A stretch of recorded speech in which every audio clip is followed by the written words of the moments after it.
The story opens in the outer galactic core, immediately setting a massive cosmic scale. We see Thanos standing triumphant on a barren, rocky landscape. The narration establishes the nihilistic worldview of the villain. Billions of years of evolution and civilization eventually turn to dust, making everything meaningless.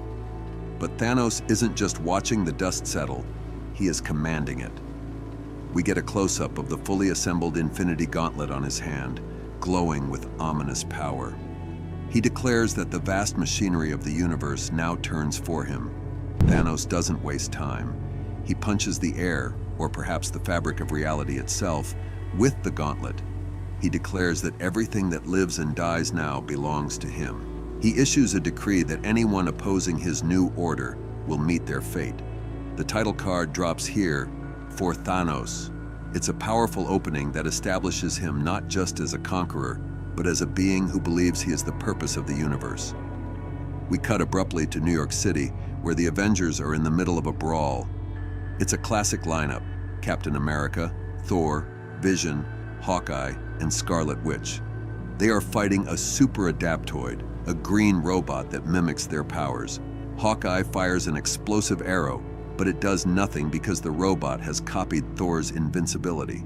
Hawkeye, annoyed by Thor asking the team to blast him already, isn't sure if he is talking about Thor or the Adaptoid. He points out the physics of why the Adaptoid throwing Mjolnir with the Arch won't work. It's standard superhero chaos, showing the team operating like a well-oiled bickering machine. Spider-Man swings into the frame. We see the full chaos of the battle. Explosions, Cap throwing his shield, and Hawkeye taking aim. Spidey lands and greets the team. During the conversation between Spidey and the Avengers, it seems he is in some kind of house arrest and not allowed to interfere in any fight. But he is here after noticing the explosions, which usually mean things are out of control. For the Avengers, though, it's just sanctioned insanity. It establishes a light-hearted tone right before disaster strikes. Spider-Man continues to interfere in the fight, ignoring all the superheroes. He tries to help, kicking the Adaptoid, but Scarlet Witch is given the task to stop Peter. Instead, she senses something terrible. Reality is rewriting itself. In the middle of the fight, several Avengers simply vanish. We see Spider-Man reacting with confusion as his teammates disappear mid-combat. He realizes the fight has changed instantly. Spidey notes that the fight didn't go anything like he thought it would. Suddenly, Wolverine enters the fray, slicing the super Adaptoid. He tells Spidey that the situation isn't too bad, at least no worse than usual for him. The dust settles. Spider-Man and Wolverine stand over the defeated super Adaptoid. Wolverine explains he heard the noise and came to stop Spidey from getting squashed. Spidey asks about the robot, and Wolverine explains it's an AIM creation that copies powers, but it got significantly weaker when the Avengers went poof. This confirms that the heroes didn't just teleport. Their very existence and the powers the robot was copying vanished. Wolverine grimly notes they have bigger problems than a broken robot. We see the scale of the disaster. People are confused, and cars are crashing into one another. Spider-Man swings away while Wolverine runs through the streets. Spidey realizes this is too big for them to handle alone. Wolverine agrees, saying it's too big for anybody. We then get a montage of elsewhere. The devastation is global. We see the Fantastic Four, with Sue Storm and Ben reaching out as Johnny or Reed fades away. We see the X-Men, Colossus, and Cyclops reacting to disappearing teammates. Even the villains aren't safe. We see a confused Red Skull and Nick Fury watching their operatives vanish. The universal nature of the event is made clear. Heroes, villains, and civilians are all affected equally. The narrative shifts to a series of news reports, grounding the cosmic event in real-world horror. Anchors report on the sudden, unexplained disappearances. The chaos is just beginning. Unmanned vehicles are causing wrecks on highways and railways. Utilities are failing, and hospitals are overwhelmed due to a lack of personnel. Theories range from supervillain attacks to the end times. The most chilling statistic is dropped. It is estimated that anywhere from 1/3 to 3/4 of the human population has simply vanished.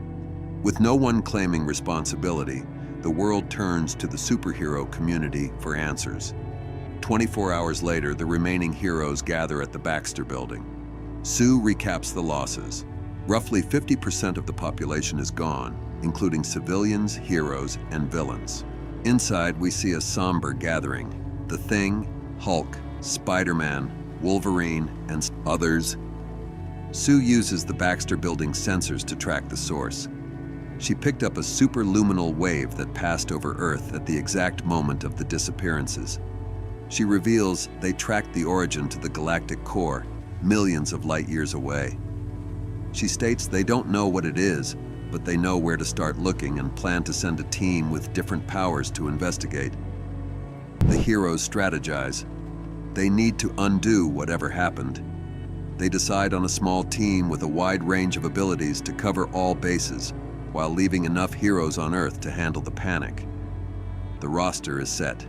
Ms. Marvel as the leader for her space experience. Spider-Man as the chief scientist, a role he is freaking out about. Hulk for muscle, and Wolverine because he's on every team. Just as they are figuring out how to travel 1,000,000 quadrillion miles, a massive explosion rocks the room. A wall is blown open, and from the smoke emerges Dr. Doom. Doom enters with his signature arrogance, calling them impudent fools. The heroes immediately attack. It's a chaotic skirmish. Wolverine lunges, Spider-Man attacks, and the Hulk goes for a smash. Doom, despite being outnumbered, is enveloped in energy shields and lightning, holding off the combined might of the remaining Avengers and Fantastic Four members. The fight goes poorly for the heroes. Spider-Man kicks Doom but hurts himself and is pushed back toward the wall. Wolverine gets blasted back. The Hulk charges in, yelling, "Hulk smash, metal face man!" But Doom stands his ground. It's a testament to Doom's power that he can take on the heavy hitters so casually. The brawl continues. Hulk tries to smash Doom, but Doom seems to trip him and redirect his momentum into the wall. The Thing jumps in, yelling, "It's clobberin' time!" trying to crush Doom. Doom catches the attack with one hand. He explains that the attack just supercharged his force field with their own energy attacks, which he is now amplifying and redirecting. He blasts everyone back with a massive shockwave. He tells Ben Grimm that his moves are predictable and advises them to learn the futility of opposing him. The dust settles, and Doom stands victorious over the winded heroes. Sue Storm tells him he hasn't won, and that they will stop whatever he is planning. Doom counters that they can't stop him any more than they could save their loved ones from disappearing. This hits a nerve. The Thing threatens to turn Doom into powder if he did anything to Reed or Johnny. Doom dismisses the threat, stating he had no part in the disappearances. He asks a logical question. If he wanted to get rid of the Fantastic Four, why stop at 2? He would have tormented Reed properly before destroying him. Doom explains why he is here. He has no desire to rule over a cinder. He claims there isn't enough world left in the universe to rule if this continues. He offers his assistance to the mission. The heroes are skeptical. Spider-Man points out that Doom attacked them through a wall instead of using the door. Doom retorts that doors are for peasants. He explains that their desires align. They want to restore the world, and he wants a world worth ruling. Hulk is also confused, asking if Metal Face Man is helping. Doom clarifies that he is bringing the one thing their arsenal lacks: magic. He argues that since the phenomenon has roots in the mystic arts, as Scarlet Witch sensed, they will be powerless without him. He gives them a choice: let him join the mission, or he will impose his own order on the world to save it. Sue Storm realizes they are backed into a corner. There aren't enough superheroes left to stop Doom and deal with the cosmic disaster at the same time. The team debates. The Thing refuses to trust Doom. Sue agrees they can't trust him, but argues that's exactly why he should go. It's safer to keep Doom close, where they can watch him, surrounded by heroes, rather than leaving him unchecked on Earth. Ms. Marvel agrees that things will be bad enough without Doom making them worse. Doom interrupts, asking why they are still debating when he has already made the choice clear. The Thing grudgingly accepts, saying he doesn't like it. Spider-Man is in disbelief that he is teaming up with Dr. Doom. Wolverine asks the practical question: how are they getting to the center of the galaxy? They have options, but they need speed. Sue Storm mentions they have a novel solution. We cut to a rooftop where the team meets a space trucker. A man in a trucker hat introduces himself as Ulysses Solomon Ace. He claims to be the hard-drivingest freight shaker, capable of burning rubber across hyperspace lanes. Doom is unimpressed, asking how this yokel solves their problem. The solution is revealed on the final page.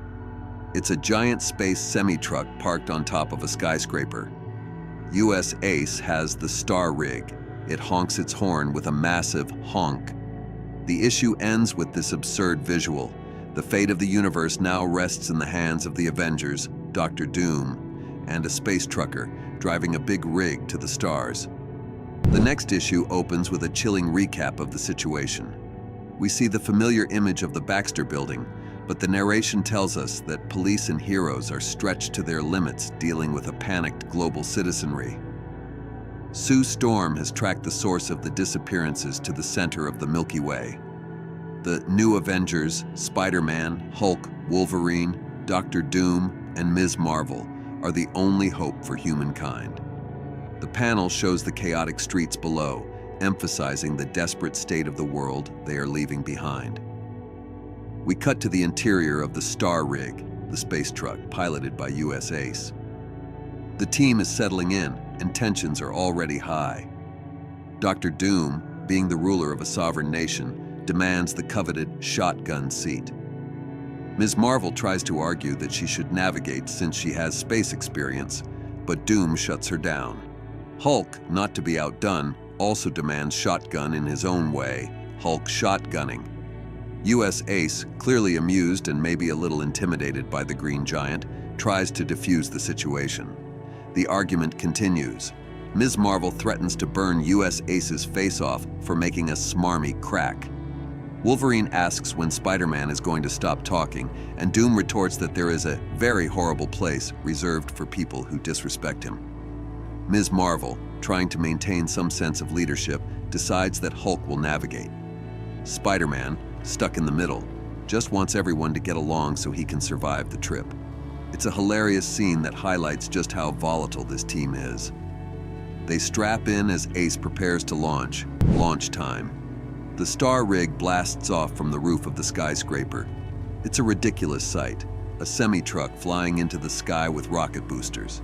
Spider-Man is completely freaking out until US Ace calmly says, "We are here," which gives some relief to the team.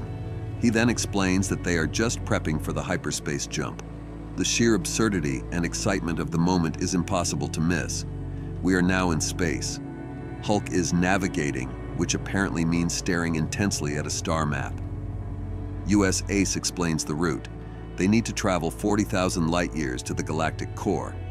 He emphasizes they have to do it in record time before the world goes squirrely.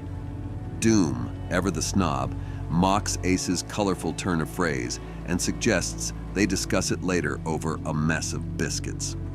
Spider-Man is distracted by the mention of Astro Crows, showing his curiosity even in the middle of all this tension.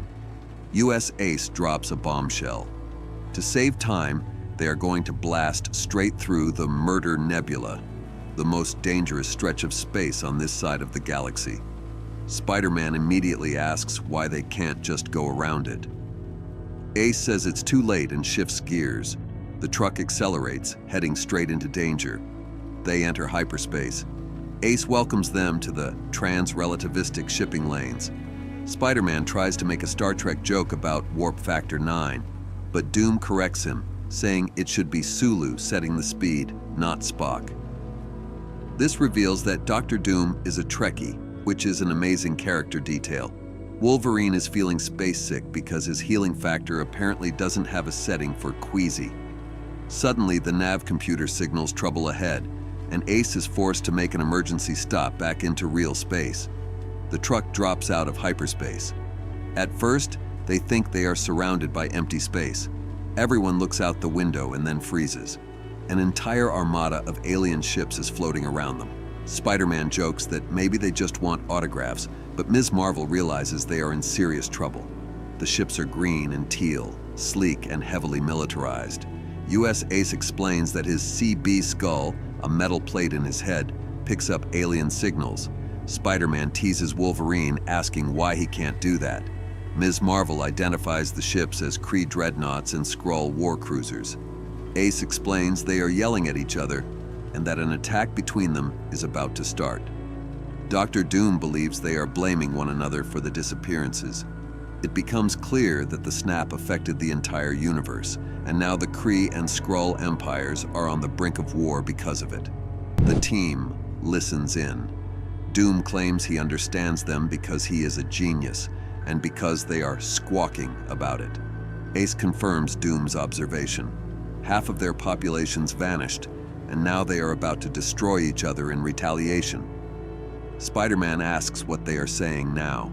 Ace translates it simply, "Target the Earthlings."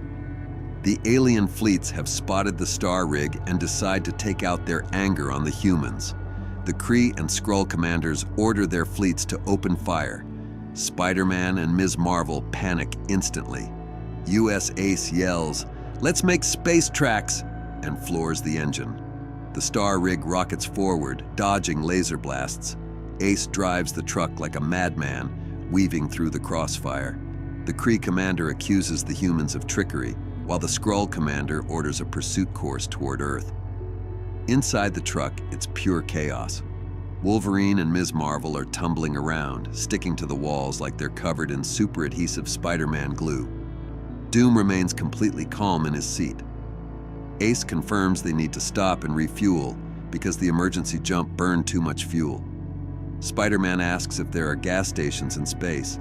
Ace replies that he knows just the place. The truck arrives at a Star Stop, a literal space diner floating in the void. It looks exactly like a 1950s roadside diner, except it's in space. They park the rig. Inside, the diner is packed with bizarre aliens eating and drinking. An elderly man and woman greet Ace warmly, calling him Papa Wheelie. It turns out Ace is a legend out here. The team walks in together. A green monster, a man in a metal mask, a woman in a sash, a guy in spandex, and a mutant with claws. Somehow, they fit right in. Ace introduces his friends to the owners, Wide-Load Annie and the bartender. Annie gives Ace a massive hug and asks where he's been, mentioning how the galaxy is falling apart. Ace explains he's been busy saving it. Annie is unimpressed with his chauffeuring job. The team looks around at the strange mix of patrons. Spider-Man politely introduces himself as the last hope of the galaxy. While Ace catches up with his old friends and explains how he and his crew are going to punch back because of everyone's disappearance, Doom scans the kitchen and the food. He declares that the space chili qualifies as an act of war according to his armor's sensors. Ace and the locals laugh. For a brief moment, the mood is light, a rare pause from the cosmic disaster. But outside, trouble is already on the way. A massive ship approaches the diner. It's a space Zeppelin. Spider-Man is baffled by the physics, asking how a Zeppelin even works in space. Ace replies, surprisingly well. The Zeppelin opens fire on the diner. The pirate captain introduces himself as Baron von Zeppelin and demands the head of US Ace. Inside, the diner shakes violently from the blasts. Ace explains that von Zeppelin is a notorious space pirate who hates him because Ace blew up his last space Zeppelin. Doom decides he doesn't have time for this nonsense. Baron von Zeppelin's soldiers blast through the wall and storm inside. Doom rises from his seat, declaring that he will handle this impudent rabble because he wishes to leave. Wolverine and Ms. Marvel prepare to fight, but Doom unleashes his magic and technology, blasting the attackers back with ease. Hulk wants to smash, but instead ends up running with Ms. Marvel and the others toward the kitchen. While Doom holds them off, Ace puts his plan into motion. Using his CB skull, he remotely controls the star rig. The truck smashes through the diner wall, causing chaos and distraction. This gives the team enough time to escape through the garbage chute and start fighting back. Wolverine refuses to go down the garbage chute, but Ace corrects him. Not shoot. Shoot. The team bursts out into open space. Hulk, Spider-Man, and Ms. Marvel leap and fly onto the hull of the pirate Zeppelin, tearing into it piece by piece. Baron von Zeppelin screams in fury, ordering his men to blast them off the ship. Inside the Star Stop, Doom has already defeated every last attacker. We cut away to the source of all this chaos. Thanos stands alone, watching as heroes and villains clash in the streets of Earth. He is pleased. Their fear and confusion only tighten his grip on the galaxy. He clenches the Infinity Gauntlet, confident that his power cannot be resisted. Back in deep space, the Avengers regroup near the pirate ship. Spider-Man is holding Wolverine and awkwardly swinging him so he can land safely on the space Zeppelin, leaving Wolverine visibly embarrassed. The team prepares to continue the fight. The dynamic is clear. They all hate each other, but they are working together because they have no other choice.